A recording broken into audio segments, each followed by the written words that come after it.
Waumini na washiriki wa kanisa la Waadventista wa Sabato wameendelea kusisitizwa kuzingatia mafundisho yanayotolewa katika msimu wa sikukuu za vibanda, kama anavyotusimulia mwenzetu Hossein Karia kutokea mkoani Mwanza. Akizungumza mnenaji mkuu wa kambi la mtaa wa Buswelu hapa jijini Mwanza katika mwaka 2026, mwenyekiti wa jimbo dogo la Central Kenya katika kanisa la Waadventista wa Sabato, makao yake makuu yakiwa Nairobi nchini Kenya, hapa anasisitiza Waadventista wa Sabato. Jambo ambalo ningetaka kuhimiza sasa ni kwamba watu wote ambao Mungu amewajalia kuhudhuria makambi wachukue ujumbe ambao ni wito wetu, ya kwamba nitakwenda nikimsubiri Yesu, kama wito wa pekee ambao kila mmoja wetu anastahili kuumbeba kwa uzito. Isiwe ni kuja na kutoka, ndio kila mmoja aweze kuwa na uhusiano mwema na Yesu, akiwa tayari kumlaki mawinguni tarumbeta itakapolia. Je, ni kipi anachoamini kupitia mafundisho ya sikukuu hizo za vibanda? Hapa mchungaji wa mtaa wa Buswelu Justin Kiribika na meneja wa kambi hilo Edwin Sarungi wanaeleza.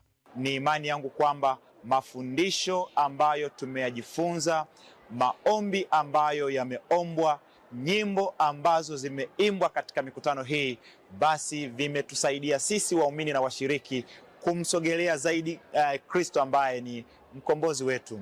Wito wangu kwa waumini na washiriki, viongozi wenzangu na mimi mwenyewe kiongozi wa kazi katika mtaa wetu wa Buswelu, ni kwa hizi roho 30 ambazo zimempokea Yesu Kristo kama Bwana na Mwokozi wao, kuziwekea mkakati wa malezi. Nitoe tu wito kwa washiriki kwamba makambi haya ndio sikukuu yetu sisi Waadventista wa Sabato. Hatuna sikukuu nyingine. Kwa hiyo yanapokuwa nafika, yanahitaji maandalizi, yanahitaji washiriki wajitoe kikweli kweli ili tuweze kufanikisha makambi yetu, kwa sababu hatuna sikukuu nyingine zaidi ya hili.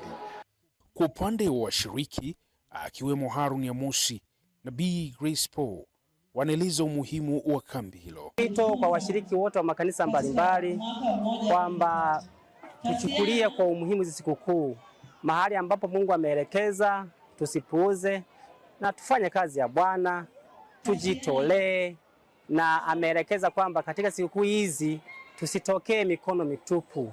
Njoo na sadaka ya shukrani, njoo na sadaka ujenzi wa kambi, ili mambo yote yaende kwa utukufu wa neno lake. Kwa kweli kambi la mwaka huu limekuwa ni kambi la mfano, kambi zuri ambalo tumefurahishwa kwa kupata wageni kutoka Union. Katika kipindi hiki cha mwisho tunapomsubiri Yesu akirudi mara ya pili, kweli hatujui siku wala saa, lakini wanadamu tunatakiwa kujiandaa katika kipindi hiki kwamba Yesu anarudi.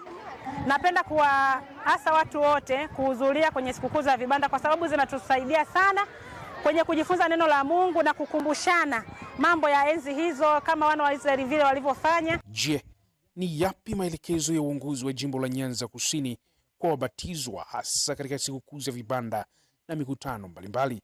Hapa mwenyekiti wa jimbo hilo Mchungaji Musa Erasto Zumbi anabainisha. Ninayaomba makanisa yote katika South Nyanza Conference kuwalea hao watu wanaobatizwa.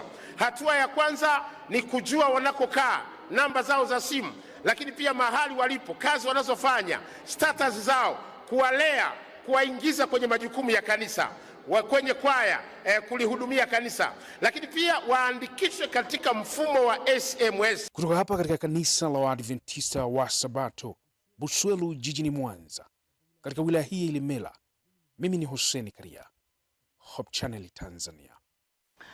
Asante sana Hossein Karia kwa undani wa taarifa hiyo, mtazamaji.